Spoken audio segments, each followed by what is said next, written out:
আসসালামু আলাইকুম ফ্রেন্ড, আশা করি আপনারা সকলে ভালো আছেন। আলহামদুলিল্লাহ আমিও ভালো আছি।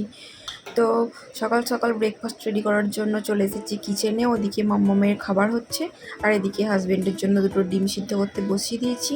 আর আমার জন্য বানিয়েছি হচ্ছে গরম গরম ম্যাগি। তো আমার আজকে খুব ম্যাগি খেতে ইচ্ছে করছিল, সেই জন্য আজকে ভাবলাম ব্রেকফাস্টে আমার জন্য ম্যাগি বানানো যাক। তারপর এদিকে হাজব্যান্ডের ব্রেকফাস্ট রেডি করছি, দিয়ে দিলাম দুটো কলা আর কিছু ড্রাই ফ্রুটস। কাল রাতে ড্রাই ফ্রুটস ভিজাতে ভুলে গিয়েছিলাম, সেই জন্য আজকে শুকনোয় দিয়ে দিয়েছি। তো তারপর ওদিকে ওর পাপাকে দিয়ে দিয়েছি আর আনায়াকেও খাইয়ে দিয়েছি। আর আজকে আমি আপনাদের সঙ্গে একটা সুন্দর রেসিপি শেয়ার করব। কি বলুন তো, সেটা হচ্ছে তালের রেসিপি। তো আমার কাছে তো তাল নেই, আমি সুরাটে অনেক জায়গায় খোঁজ করে দেখেছিলাম, তো আমি তাল পাইনি। তাই মা আমার জন্য তালের মাড়ি শুকিয়ে পাঠিয়েছে। তো ওই মাড়ি শুকনোটা দিয়ে আমি আজকে পিঠা বানাবো, আর সেটা আপনাদের সঙ্গে শেয়ার করব। তো এই দেখুন কত সুন্দরভাবে এগুলো শুকিয়েছে।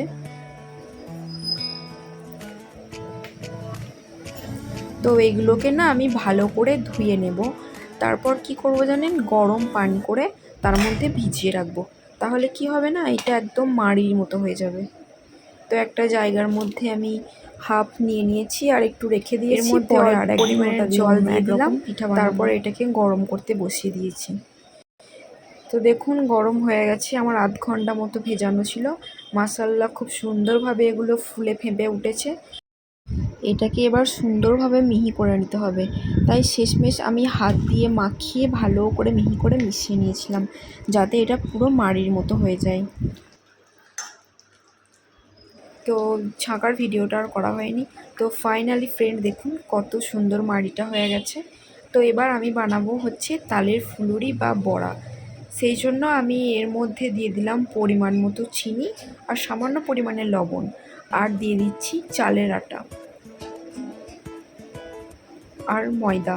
তো যতটা পরিমাণ ময়দা চালের আটা লাগবে সেরকম পরিমাণ অনুযায়ী আমি দিয়েছি। তারপর এগুলোকে ভালো করে হাতে করে মিশিয়ে নিচ্ছি। আর হ্যাঁ, বলা হয়নি, আমি অল্প পরিমাণে একটু সুজিও অ্যাড করেছিলাম। সুজি অ্যাড করলে দেখেছি খাবারটা খেতে একটু বেশি মুচমুচে হয়, সেই জন্য একটু সুজি অ্যাড করেছিলাম শেষে। তারপর আমার এটাকে সুন্দরভাবে মেশানো হয়ে গেছে, ওদিকে কড়াইয়ে তেল গরমও হয়ে গেছে। তো আমি একটা একটা করে বড়াগুলোকে ছেড়ে দিচ্ছি। আমি কিন্তু এর মধ্যে সোডা অ্যাড করিনি, তাও খুব সুন্দরভাবে দেখুন এগুলো ফুলে উঠেছে। তো অবশেষে আমার বড়া বানানো কমপ্লিট হয়ে গেছে। দেখতে যেরকম লাগছে, খেতে তার থেকে অনেক টেস্টি হয়েছিল। তো ফার্স্টে আমার হাজব্যান্ডকে টেস্ট করতে বললাম, ও তো খেয়ে বললো খুব সুন্দর হয়েছে। তারপর ভিডিওটা এখানেই এন্ড করলাম।